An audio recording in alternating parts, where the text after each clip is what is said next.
እኔ በየቀኑ የማያቸው ፕሮጀክቶች፣ አገራዊ ልማቶች፣ የልማት ትሩፋቶች በጣም በቃ እንደው ማለት እንዴት ልንወዳደር ነው? እንዴት እንወዳደራለን የሚል የማርነቅ እንትን አለኝ ማለት በጣም እየሄዳችሁበት ያለው የሚገርም ሁኔታ ነው።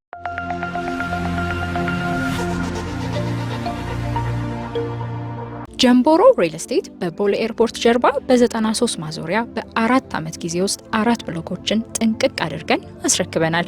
አሁን ደግሞ ግንባታው 95% የደረሰ የተናጠር ካርታ የተዘጋጀለት በ25% ቅድመ ክፍያና በመሃል ከተማ ሳር ቤት በዲፕሎማቶች መንደር ቫቲካን ኤምባሲ ጎን የምንገነባው እጅግ ውብ ዘመናዊ አፓርትመንቶችና የንግድ ሱቆች በመሸጥ ላይ እንገኛለን። ጀምቦሮን ሲመርጡ ቤት ብቻ ሳይሆን የምንሸጥሎት የወደፊት መኖር የሚፈልጉ ቅንጡ የሆነ የኑሮ ዘይቤ ነው። ማለትም የህፃናት ማቆያ፣ የልጆች መጫወቻ፣ የከተማው ግዙፍ ጂምናዚየም፣ 5000 ካሬ ላይ ያረፈ ቴራስ፣ የኤሌክትሪክ መኪና ቻርጅ ከበቂ የመኪና ማቆሚያ ጋር። ታዲያስ ምን ይጠብቃሉ? በ10% ቅድመ ክፍያ በኢትዮጵያ ብር ተዋውለው ያለምንም ተጨማሪ ወለድ የግሎ ያድርጉ። እናመሰግናለን። ጀምቦሮ ሪል ስቴት በጊዜ ግቡ። በጣም ትልቁ እንቅፋት የመልካም አስተዳደር ችግር ነው። በከተማም ዙሪያ ላይ በአገር አቀፍ ሌብነት አለ፣ ሐሰተኛ ሪፖርት አለች። በተቋም ዙሪያ ላይ በጣም ከፍተኛ የሆኑ ሐሰተኛ ሪፖርቶች አሉ። ስለዚህ ይሄ መንግስት ሌብነትንም ሐሰተኛ ሪፖርቶችንም እንደዚሁ ብልሹ አሰራርንም በቁርጠኝነት ሊታገል ይገባል። እኔ በየቀኑ የማያቸው ፕሮጀክቶች፣ አገራዊ ልማቶች፣ የልማት ትሩፋቶች በጣም በቃ እንደው ማለት እንዴት ልንወዳደር ነው? እንዴት እንወዳደራለን የሚል የማርነቅ እንትን አለኝ ማለት በጣም እየሄዳችሁበት ያለው የሚገርም ሁኔታ ነው። ይሄ ልማታዊ ስራችሁ ደግሞ ይሄ እየሄዳችሁበት ያለው ፍጥነት ደግሞ ሊገታ የሚችል ልጓም መኖር የለበትም። ቆርጣችሁ መጣል አለበት። የጎረቤት ሀገሮች ጣልቃ ገብነት አለ። እኛ እንደምናምነው ምናልባት በመግለጫም ጠቀስ አድርገናል። እንደኛ ፓርቲ የጎረቤት ሀገሮች እንደፈለጋቸው ጣልቃ የሚገቡበት እንደፈለጋቸው ምኑንም ለማንሳት እንትን የሚል መቁረጥ ያቃተን ነገር ምንድነው? አንድ ሉዓላዊት ሀገር ሌላ ሀገር ጣልቃ ገብቶ እንደፈለገው የሚያደርግበት መስመር መቆረጥ አይችልም ወይ? ኤርትራኖች በስፋት ከተማ ውስጥ ህገወጥ ስራ ላይ እየተንቀሳቀሱ ይገኛሉ። ከዚህ አንፃር የከተማው አስተዳደር ምን እያደረገ ነው? በተለይ ወደ ለሚኩራ አካባቢ ስንመለከት አብዛኞቹ አፓርታማዎች አንድ የሆነ ግለሰብ ብቻ በ100 ሺህ ብር 200 ሺህ ብር አካባቢ እየተከራየ ለሌላ ዓላማ ጭምር የሚያውልበት ሁኔታ አለ ማለት ነው።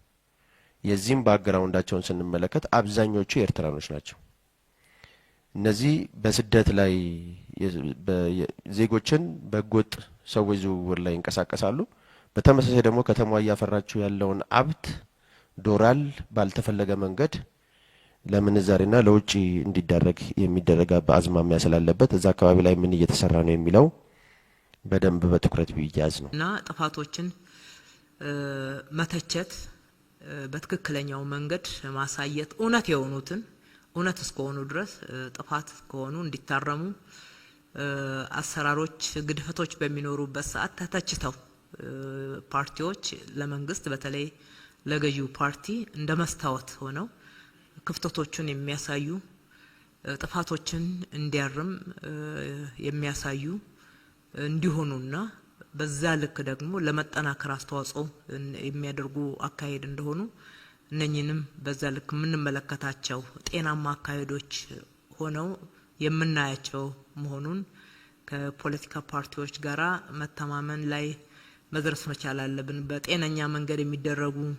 በሰላማዊ መንገድ የሚደረጉ ትችቶች የሚደረጉ ክፍተቶችን መዝጋት አለባቸው። ጥፋቶች መታረም አለባቸው። ትክክል አይደለም ብለው የሚነሱ ጉዳዮችና አጀንዳዎች በጣም በጤናማ አይን ነው የምንመለከታቸው። ምክንያቱም ይመለከታቸዋል። የጋራ ሀገር ነው። የጋራ ጥቅም አለን። ሀገራችን መገንባት በተለይም ደግሞ ወደ ከተማችን ስንመጣ መሻሻሎች እንዲመጡ እኛም እንሻለን። እንደ ፓርቲም ደግሞ የተቋቋማችሁለትም አላማ ጭምር ነውና በዛው ልክ ሁኔታዎችን ምቹ ማድረግ ከኛ በኩል ይጠበቃል። ከዚህ አንፃር ብዙ ምዕራፎችን እየጻፍን ነው ብለን ነው የምናምነው። በተለይ በምርጫ ሂደት የተወዳደርንበት መንገድ የዛሬ 4 ዓመት የተካሄደው የምርጫ ሂደት ለሀገራችን አዲስ ምዕራፍ ነው። የሚቀጥለው ምርጫ ደግሞ ከዛ የተሻለ መሆን ይኖርበታል። በእጅግ ዲሞክራሲያዊ ነፃ በሆነ ሁኔታ ሰላማዊ በሆነ ሁኔታ እጅግ በተረጋጋ ሁኔታ ህዝብ የሚሳተፍበት ህዝብ በነቂስ የሚመዘገብበት በነቂስ ድምጹን የሚሰጥበት የፈለገውን በነጻነት መምረጥ የሚችልበትን ምቹ መደላደል ለመፍጠር አሁን እየሰራናቸው ያሉ ስራዎች በጣም አስተዋጽኦ ያደርጋሉ። ሁለተኛ ባይመረጡም እንኳን በሀገራችን አዳዲስ የፖለቲካ ባህሎችን መጻፍ አለብን። ለዚህ ደግሞ ኮሚትመንት ያስፈልጋል፣ ተነሳሽነት ያስፈልጋል፣ መወሰን ያስፈልጋል ብለን በኢትዮጵያ ታሪክ ውስጥ ለመጀመሪያ ጊዜ በየካቢኔዎቻችን ማዕከል የተፎካካሪ ፓርቲ አባላት አንድ መስሪያ ቤት ይዘው የሚመሩበት የካቢኔ አባል ሆነው እነኚህ የምታደንቋቸውን ስራዎች ውጤት በማስመዝገብ በኩል አካል ሆነው አብረውን የሰሩበት አዲስ ታሪክ ነው። የጋራ ታሪካችን ነው። የጋራ ታሪካችን ነው። በሚኒስትሮች ምክር ቤትም በከተማ አስተዳደርም በየክልሉም ይሄንን ማየታችን የፍላጎታችንን ልክ ያሳያል። ሁለተኛ ከባለፈው ከአሮጌው ባህል ለመላቀቅ ያለንን ቁርጠኝነት የሚያሳይ ነውና ወደፊት ከፊታችን ከምርጫ በኋላ ደግሞ ይሄ ከዚህ በላይ እየሰፋ እንደሚሄድ እንጠብቃለን። በአጠቃላይ የምንገነባው የፖለቲካ ስርዓት መተማመን ያለበት ከጥርጣሬ የጸዳ መገፋፋትን ያስወገደ በጋራ መስራት የሚገቡን ጉዳዮች ላይ በጋራ መስራት ለየብቻችን ደግሞ መስራት የሚገባንን በመስራት በኩል የማንሰነካከልበትና ምህዳሮችን የማናጠብበት ሁኔታ እንዲጠናከር እንሰራለን። ካነሳችሁት አንፃር መጠናከራችሁን የሚገድቡ ጉዳዮች ላይ አሉ የሚባሉ ዛሬም የተቋቋሟቸው ካሉ በዛ ልክ መረጃ የለንም። አንድም ሁለትም ፓርቲውን እንደዚህ አይነት ችግሮች ሊገጥሙት አይገባም። መረጃዎችን ወስደን ጥቆማዎችን ወስደን ምናረም ነው የሚሆነው። መሰባሰብ፣ መነጋገር የሚያስፈልጋችሁን ከአባል ለማፍራት የምታረጓቸውን ቅስቀሳዎች ማንኛውም የሚያደናቅፉ ነገሮች እንዳይደረጉ አመራሮቻችን በቂ ኦሪየንቴሽን አላቸው። እንደ ፓርቲም ቁጭ ብለን የምንመክርበትና አቋም የወሰድንበት ጉዳይ ነው። ነገር ግን ደግሞ በዛ ሽፋን ሌሎች ህገወጥ ተግባሮች እንዳይፈጸሙ የህግ ጥሰቶች እንዳይፈጸሙ ጥንቃቄ ማድረግ ደግሞ እናንተም ለአባሎቻችሁ በሚገባ ማስተማርና ግንዛቤ ማስያዝ ያስፈልጋል። የጸጥታ አካላቶች ምን ክፍተት አግኝተው ነው አንዳንዶቹን አዋክበዋል ነው ያላችሁት? በዛ ደረጃ አዋክበው ከሆነ ጉዳዩን ማየት ያስፈልጋል ማለት ነው። ምናልባት የህግ ማስከበር ጉዳይ እንዳይሆን በዝርዝር መረጃዎቹን ስጡንና አጣርተን የምንመልስ ነው የሚሆነው። ግን ከፍላጎት አንፃር ምንም አይነት ችግር የለብንም። አመራሮቻችንም በደንብ ኦሪየንቴሽን ያላቸው ናቸው። የጸጥታ አካላትም በገለልተኝነት ስራቸውን እንዲያከናውኑ ኃላፊነታቸውን እንዲወጡ እንደ ፓርቲም እንደ መንግስትም ጽኑ አቋም ነው ያለን። የጸጥታ አካሉም በዛ ደረጃ ኢምፓወርድ ነው። ከቢሮ ከተሽከርካሪ ጋራ አያይዛችሁ ያነሳችኋቸው ኢሹዎች አሉ። በቅድሚያ የጋራ ምክር ቤቱ ያነሳውን ለማየት ያክል ያው የጋራ ምክር ቤቱ እንዲጠናከር የፖለቲካ ፓርቲዎቻችን ጠንካራ ሚና እንዲኖራቸውና ፖዚቲቭ ሚና መጫወት እንዲችሉ ለማድረግ የምንችለውን ያክል አስተዋጽኦ ለማድረግ ጥረት አድርገናል፣ ወስነናል። በእርግጥ ተፎካካሪ ፖለቲካ ፓርቲዎች ብቻ ሳይሆኑ የብልጽግና ፓርቲም ከተማ ውስጥ ነው የምትኖሩት ታውቃላችሁ። በርካታ ቢሮዎችን ተከራይተው ነው የሚኖረው። መንግስት አይከራይለትም። የሚከራየው ፓርቲ አባላት በሚያዋጡት መዋጮ በፓርቲው በጀት ነው። ይህንን ላይን ለመጠበቅ በጣም ጥረት እናደርጋለን። ተሽከርካሪዎች የሚጠቀማቸው የፓርቲ እንዲሆኑ ነው የሚደረገው።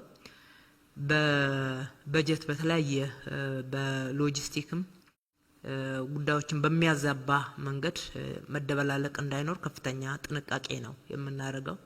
የስልጠና ወቅቶቻችንም በተለይ የፓርቲ ፒውር የፓርቲ ስልጠና ብቻ በሚሆንበት ሰዓት የመንግስትን ንብረት ማንጠቀምበት በተለይ ከበጀት አንፃር ማለት ነው ጥንቃቄዎች እናደርጋለን። እሱ ለፓርቲዎች መጠናከርና ነጻነት በጣም አስፈላጊ ስለሆነ ነው። ስለዚህ እናንተ ጋም ስንመጣ የበለጠ እናንተን የሚያጠናክረው አባላቶቻችሁን ማጠናከር ነው። አምነው ፖለቲካው ፓርቲ አባል ሆነው የተመዘገቡ አባላት መዋጮን በማዋጣት በተለያየ መንገድ ፓርቲውን ማጠናከር ላይ አስፈላጊውን ሚና እንዲጫወቱ ማድረግ መሰረታዊ ጉዳይ እሱ ነው። ከዛ ውጪ በተለያየ መንገድ በተለይ ምክር ቤቱ የጋራ ምክር ቤት ከመሆኑ አንፃር የሚያጋጥማቸው ማነቆዎች በሚኖሩበት ሰዓት ከዚህ በፊት እንዳደረግነው እየተነጋገርን በጠባቡ ድጋፍ ማድረጋችን ይቀጥላል። ምክንያቱም ቅድም ያልኳቸው አዳዲስ የፖለቲካ ባህልን መገንባት እነኚህን ከአሮጌ የፖለቲካ እሳቤዎቻችን መውጣት እጅግ በጣም ለሁሉም ስራዎቻችን ወሳኝና አስፈላጊ ከመሆኑ አንፃር ያለውን አስተዋጽኦ ከግምት በማስገባት ነው። የመንግስትና የፓርቲ ስራን ከማደበላለቅ አንፃር ጥንቃቄ ብታረጉ ወደ ወረዳ ወደ ክፍለ ከተማ ሲወረድ መደበላለቆችን አስተውለናል ብላችሁ ያነሳችሁት ሐሳቡን እንደ ሐሳብ እናከብራለን። ከግንዛቤ አንፃር ግን አንድ የተመረጠ ፓርቲ ያው የምንወዳደረው እንደ መንግስት አይደለም። እንደምታውቁት የምንወዳደረው እንደ ፓርቲ ነው። መንግስት ለመመስረት መንግስት ሆኖ ለመምራት እንደ ፓርቲ ነው የምንወዳደረው። እያንዳንዱን ለህዝብ ቃል የተገቡትን እንድንመረጥ ያደረጉትን ሐሳቦች፣ ፕሮግራሞች፣ እቅዶች ለህዝብ ቃል የገባናቸውን ፓርቲው ነው ቃል የገባው። ፓርቲው ጠንካራ የመንግስት ኢንስቲትዩሽኖች አቋቁሞ እነኛን ስራዎች መስራት እችላለሁ ብሏል። ህዝብም በቀጥታ ወጥሮ መያዝ ያለበት የመረጠውን ፓርቲ ነው። ስለዚህ የመንግስት መስሪያ ቤቶች ፓርቲው የያዛቸው ፕሮግራሞች ያቀዳቸው እቅዶች ለህዝብ ቃል የገባቸው በትክክል ስለመፈጸሙ መገምገም አለበት። ለህዝብም ማረጋገጥ አለበት። ቃሌን በተግባር ፈጽሜያለሁ አልፈጸምኩም ብሎ ማረጋገጥ አለበት።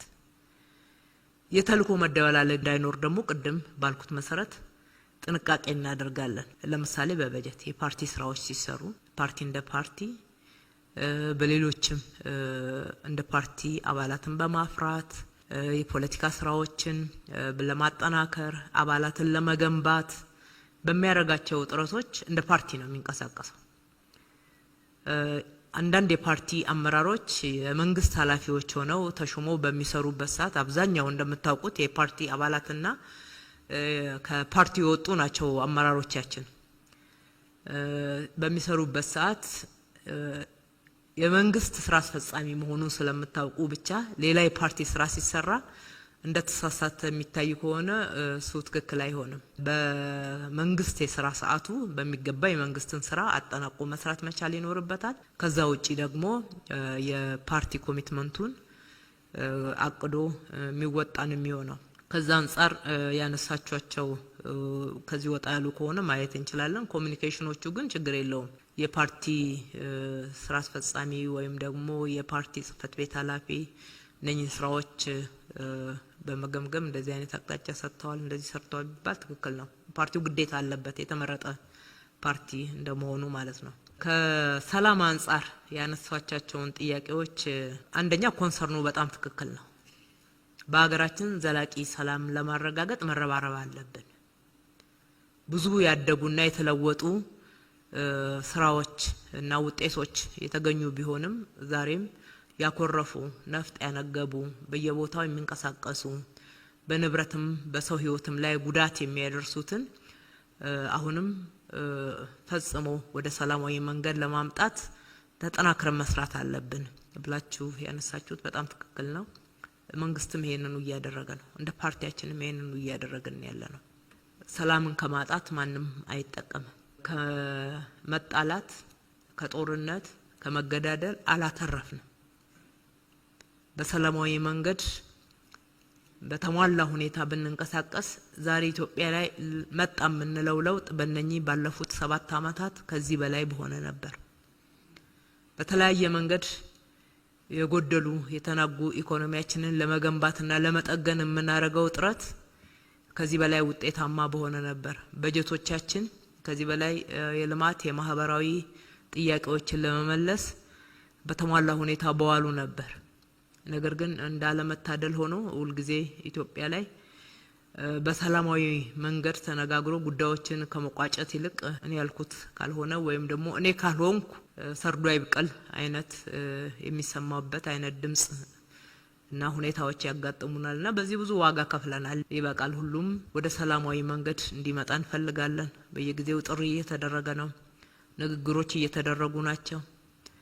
ለዛ ፈቃደኛ የሆኑ ብዙዎች ወደ ሰላማዊ መንገድ መጥተዋል። የተሻለ ሁኔታም እየተፈጠረ ነው ያለው። አሁን እንግዲህ እንደምታዩት እንደምንሰማው የሰላማዊ መንገድ እንዲሰራ ብዙ ጫናዎች እየተደረጉ ናቸው። በነፍጥ እና በጦርነት ብዙ የሚሳካ ነገር አለመኖሩ ወደ ድምዳሜ እየተደረሰ ወደ ማመን እየተደረሰ የመጣ ይመስላል። እሱ ሲቆም ደግሞ አጀንዳዎች እንዲዘጉ አይፈለግም። መነጋጃ አጀንዳዎች ያስፈልጋሉ። ሰላማዊ መንገድ መርጠው ነው ማለት አይደለም። ግን ነገር ግን በነፍጥ የፈለጉትን አላማ ማሳካት እንደማይችሉ ሲያውቁ ህዝብን ቅር የሚያሰኙ ህዝብ የኑሮ ጫና የፈጠሩበትን ሁኔታዎች በመውሰድ ህዝባዊ አመጽ ጥሪ ሲደረግ እንሰማለን። በተለያየ መንገድ ህዝብን እንዲከፋው ወደ እነሱ የሰላም ማደፍረት አጀንዳ እንዲገቡ ግፊት ይደረጋል። ይህንን ሁላችንም ልንነቃ ይገባል። መመለስ ያለበት የህዝብ ጥያቄ የኢትዮጵያ አቅም በፈቀደ የከተማችን አቅም በፈቀደ ለመመለስ ምንም ወደ ኋላ የምንለው ጉዳይ አይደለም። ማንኛውም መመለስ ያለበት ጥያቄም በሰላማዊ መንገድ ብቻ ነው መመለስ ያለበት። ሁለተኛ የሀገርን አቅም ባገናዘበ ዘላቂ ልማታችንን በማያደናቅፍ መንገድ ነው መሆን ያለበት። ለጊዜው የሚመቸንን ነገር አድርገን በዘላቂነት እየተጎዳን ብንሄድ ምን ጥቅም አለ? ዋቅዳ ውሃ መለስ ነው የሚሆንብን። ነገር ግን ጨክነን አንዳንድ ትልቅ ለውጥ ላይ ያመጡ የሚችሉ ፕሮጀክቶችን መጨረስ ሀገራዊ ልማት ዘላቂ እንዲሆን ሰፊ የስራ እድልን የሚፈጥር የኑሮ ውድነቱን የገበያ መዛባቱን የሚያረጋጋ እንዲሆን እያደረግን ከሄድን በዘላቂነት ችግሮቻችንን እየፈታን መሄድ እንችላለን። ይህንን የኢትዮጵያን ነባራዊ ሁኔታ ባላገናዘበ መንገድ ልዩ ጫና በሁሉም አቅጣጫ በመፍጠር ለመሰነካከል የሚካሄደው የአፍራሽ ኃይሎች አካሄድ እንደሆነ ሁላችንም እኩል ግንዛቤ መያዝ፣ ይሄ እንዳይሰራ ይሄ እድል እንዳያገኝ በጋራ መስራት ይጠበቅብናል። ጥያቄ ያላቸው የተለያዩ የማህበረሰቦቻችን ክፍሎች እያዳመጥን ነው። ጥያቄዎቻችንን ማዳመጥ ግዴታ አለብን። በየአመቱ ነው እንደዚህ አይነት መድረክ የምናካሄደው። እንደምታውቁት ለእቅዶቻችን ግብአት እንጠቀማለን። ያሉትን የኑሮ ጫናዎች፣ ችግሮች ደግሞ አዳምጠን መፍትሄዎችን ሁልጊዜ በማበጀት በኩል 24/7 ነው እየሰራን ያለነው። እናንተም እንዳላችሁት እየለፋን ያለነውና ችግሮቹን ሊመለሱ የሚችሉት በዚህ መንገድ ነው፣ በመስራት ነው። ከዛ ውጪ የሰላምን በማደፍረስ የሚመጣ ነገር የለም። ሁሉም ተጎጂ ነው የሚሆነው። ይልቅ ሰላማችን ዘላቂ እንዳይሆን ሁልጊዜ ቆርቁዘን ለልመና እጃችንን የምንዘረጋ እንድንሆን የሚፈልጉ አካላት እድል ፈንታ እንዲያገኙ ከማድረግ ውጪ ለጊዜያዊ ካልሆነ በስተቀር በዘላቂነት የሚጠቀም ኢትዮጵያዊ የለም። ይህንን በማሳመን በኩል ጫናን በመፍጠር በኩል በጋራ እንስራ የሚለው ከኛም በኩል ለናንተ የሚቀርብ ነው። እየሰራን ያለ ነው። ከዚህ በላይ ግን ጥረት ይጠይቃል። አንዳንድ የጎረቤት ሀገራት በኢትዮጵያ ውስጥ ለምንድን ነው ጣልቃ የሚገቡት ብላችሁ ላነሳችሁት፣ ጣልቃ እንዲገቡ በምንም አይነት አንፈቅድም። ኢትዮጵያ ከየትኛው ሀገር ጋር በተለይም ከጎረቤት ሀገራት ጋራ ሰላማዊ ግንኙነት ነው መፍጠር የምትፈልገው። መከባበርና መተባበር ላይ የተመሰረተ ግንኙነት፣ የጋራ ጥቅምን ባከበረ የግንኙነት መስመር መገናኘት ነው የምትፈልገው። ከዛ ውጪ ይሄ የማይሰራ ከሆነ የኢትዮጵያን ሉዓላዊነት በሚያስደፍር የኢትዮጵያን ጥቅም አሳልፎ በሚሰጥ ሁኔታ የምንሄደው አካሄድ የለም። ይሄንን ለማረጋገጥ ሁልጊዜም ዝግጁና ቆራጦች ነን። በሀገራችን ጉዳይ አንደራደርም። ነገር ግን እናንተ ባነሳችሁት አንፃር ምንድነው ችግሩ ካል ታውቁታላችሁ። ኢትዮጵያ ውስጥ ሁሉ ጊዜ የሚያስቸግረው ባንዳ ነው። የግልን ጥቅም ከግብ ለማድረስ አለበዛም ደግሞ የስልጣን መውጫ መንገድ ይሆነናል ተብሎ በሚታሰብበት ሰዓት የኢትዮጵያ ዘላቂ ሰላም የማይፈልጉ የኢትዮጵያ ብሔራዊ ጥቅም እንዲከበር ከማይፈልጉ አካላት ጋራ የሚሰለፉ የኢትዮጵያ ልጆች ናቸው የሚያስቸግሩት፣ በር የሚከፍቱት፣ ሁኔታዎችን የሚያመቻቹት። ይሄንን ነው መቀየር ያለብን። ይሄ ጥንትም ነበረ፣ አሁንም እንደምታዩት አለ። ይሄንን በማስቆም በኩል አብዛኛው ጤናማ እስከሆነና ጠንክሮ እስከቆመ ድረስ እድል ፈንታ የላቸውም። ሊኖራቸው የሚችልበትም በር የለም። እዛም እዚህም የሚታዩ አንዳንድ ክፍተቶች እስኪ ሰላማዊ ንግግር ይሻላል። ዘላቂ ልማትን ሊያመጣ የሚችል ዘላቂ መልካም ግንኙነትን ሊያዳብር የሚችለው እሱ ነውና ቅድሚያ ለሱ ሰጥተናል። በዛ በኩል ደግሞ አልተሳሳትንም። እሱ እስከሰራ ድረስ ምንችለውን ሁሉ ጥረት እናደርጋለን። እዚህ በስደተኝነትም ሆነ ኢትዮጵያ ውስጥ የሚኖሩ ዜጎችን በተመለከተ የኢትዮጵያን ሕግና ስርዓት አክብረው ነው መኖር ያለባቸው። በዛ በኩል እየሰራናቸው ያሉ ስራዎች አሉ። ወጣ ያሉ ጉዳዮች ሲኖሩ እናንተም ደግሞ አብራችሁን በመተባበር መረጃዎችን በመስጠት ተባበሩ። በከተማችን ውስጥ ያለውን ሰላማዊ ሁኔታ ስናይ አዲስ አበባ እውነቱን ለመናገር በጣም ሰላማዊ ከተማ ናት። ብዙዎች ዓለም ላይ በጣም ሰላማዊ ናቸው ከሚባሉ ከተማ ጋራ እያነጻጸሩ በደንብ ምስክርነት የሚሰጡባት ከተማ ናት። በተለይ በዚህ በለውጥ ዘመን የከተማችንን ሰላም ለማደፍረስ ምን ያልታቀደ እቅድ አለ? ምን ያልተጣረ ጥረት አለ? ምንም ያልተሞከረ ነገር እኮ የለም። ነገር ግን ህዝቡ በጣም ጥሩ ህዝብ ነው። በጣም ሰላም ወዳድ ነው።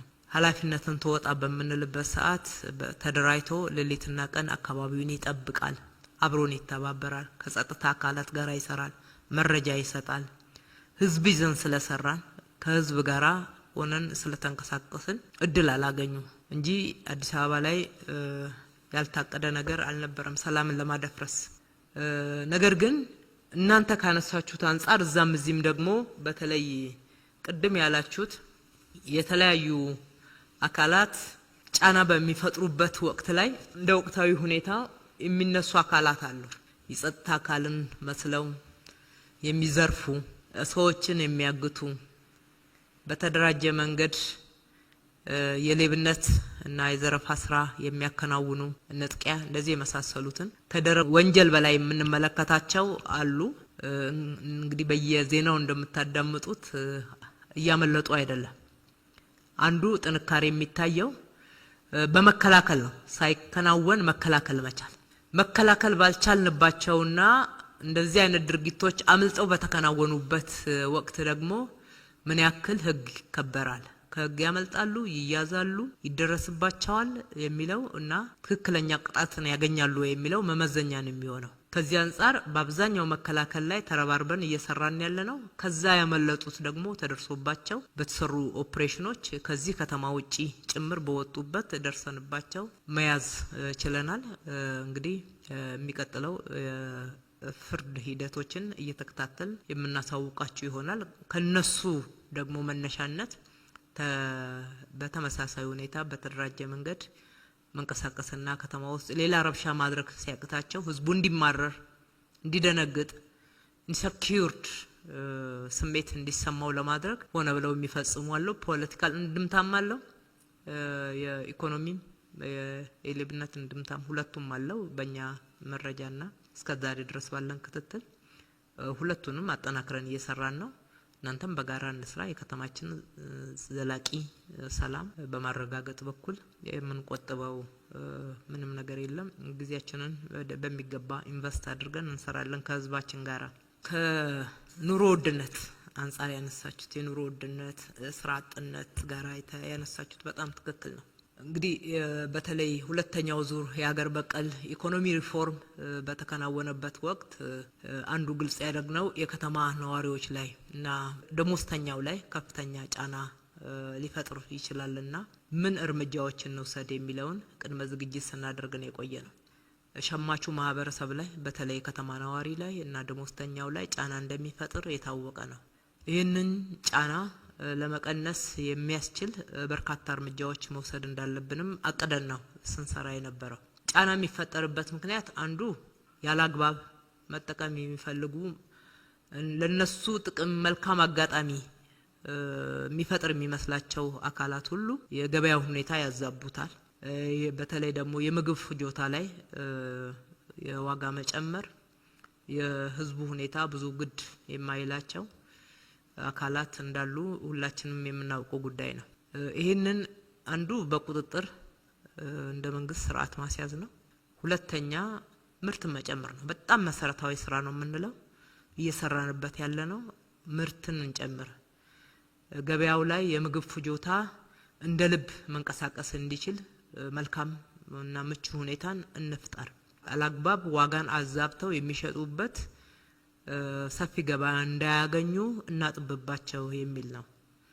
ወደ ከተማችን በመመጣበት ሰዓት እናንተም እንዳነሳችሁት በእነኚህ 5 የከተማችን መግቢያ ላይ በቢሊየን ገንዘብ መድበን የሰራናቸው የገበያ ማዕከላት 4ቱ ወደ ተግባር ገብተዋል። ከየትኛውም የኢትዮጵያ አካባቢ አምራች ገበሬዎች ቀጥታ ምርታቸውን አምጥተው አዲስ አበባ ውስጥ ነው የሚሸጡት። በእነኚህ በእህል ሰብል በግብርና ምርቶች ላይ የደላላን እጅ ቆራርጠናል። የደላላ ሰንሰለት ተቆራርጦ ቀጥታ አምጥተው የገበያ ማዕከሉ ላይ ምርታቸውን አራክፈው ሲፈልጉ መቸርቸር ሲፈልጉ በጅምላ ማስረከብ የሚችሉበት እድል ነው የተፈጠረው። አሁን ይሄ በቂ አይደለም ብለን 2 የገበያ ማዕከላቶችን እያደረስን ነው። በሚቀጥለው ሳምንት ውስጥ የላፍቶን ወደ ስራ እናስገባለን። ሳሚት አካባቢ ያለውን ደግሞ በዚህ አመት መጨረሻ ላይ ለማጠናቀቅ ጥረት እያደረግን ነው። ሌላው የእሁድ ገበያ ነው። እሁድ ገበያ ላይ ግብረን ሰበስብ ለህዝቡ ድጎማ ነው ብለን ቀጥታ ምርት ቀርቦ በየአካባቢው እንዲሸጥ የማድረግ ወደ 200 የሚደርሱ የገበያ አካባቢዎችን ምቹ አድርገናል። የከተማው ህዝብ አሁን እንደምታውቁት እሁድና ቅዳሜን በጉጉት ነው የሚጠባበቀው። በአብዛኛው የሚሸምትበትም ቀን ሆኖለታል። ትራንስፖርትም እንዳያወጣ ደጁ ድረስ ገበያ እንዲያገኝ የማድረግ እዛም ላይ አንዳንድ መዛባቶች ሲያጋጥሙን አይተናል። እሱን ለማስተካከል ደግሞ የቁጥጥር ስርዓታችን እያጠናከርን ነው ያለነው። ከዛም በተጨማሪ ደሞዝተኛው ላይ ከፍተኛ ጫና ስላለ በየቦታው የሸማቾች ሱቅ እንዲኖር በየመስሪያ ቤቱ ጭምር በየመስሪያ ቤቱ በቀላሉ በመንግስት ድጎማ የሚቀርቡ ምርቶችን የመንግስት ሰራተኛው ጋር የማድረስ ደሃው ጋር የማድረስ እንደምታውቁት አሁን የስጋ ምርትን እንኳን ብናይ የስጋ ዋጋን ገበያ ላይ ነጋዴውና ሸማቾች ሱቅ የሚሸጥበት ከ2-3 እጥፍ በታች ነው። ወረድ ብሎ ደሃውም ጭምር ማግኘት እንዲችል እያደረግን ያለ ነው። የሌማት ትሩፋትና የገበያ የከተማ ግብርና ማጠናከር ይህንንም ወረድ ብላችሁ ህዝቡ ጋር ካያችሁ ጠንክረው የሰሩት በከፍተኛ ሁኔታ ኑሯቸውን ደጉሟል። ሌላው ቢቀር የራስን ፍጆታ መሸፈን መቻል ላይ በአትክልት በከተማ ግብርና በፍራፍሬ በዶሮ በወተት እኛ ከከፈትናቸው ትልልቅ የልቀት ማዕከላትና የማምረቻ ማዕከላት በተጨማሪ ቤቱ ሰው 5 ዶሮ 10 ዶሮ እየወሰደ እየሰራ ያለው በቃዎች ላይ ለራሱ ለቤተሰብ ፍጆታ የሚያመርታቸው የአትክልት ስራዎች ውጤታማ እየሆኑ መጥተዋል። በምንፈልገው ልክ ግን አልደረሰም። ህዝባችን መስራት